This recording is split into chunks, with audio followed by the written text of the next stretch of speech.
On 31st August 2021, different religious leaders and practitioners petitioned government over failure to open worship centers, which could be a reason why Ugandans are choosing sin over mankind. These think if government doesn't rethink, the massacre incident is a clear example that the country is entangled in trouble. The time the churches and the mosques were open, I would go and confess my sins. But now I'm thinking, sin is okay.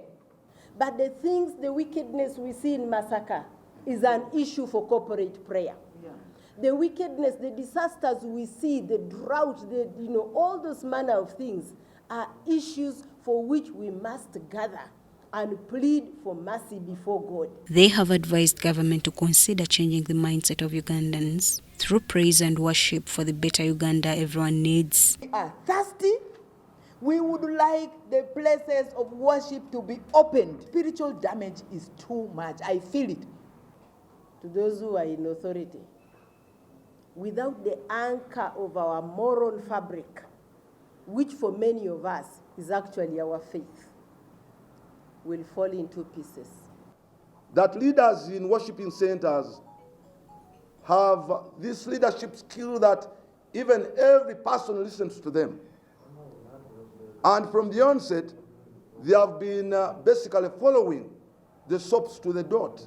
And therefore, there is no reason why we shouldn't open churches for people to pray. They also want government to consider balancing spiritual needs and regulate all places of worship when reopened. Is that we are challenging the discriminatory treatment that has been given to places of worship.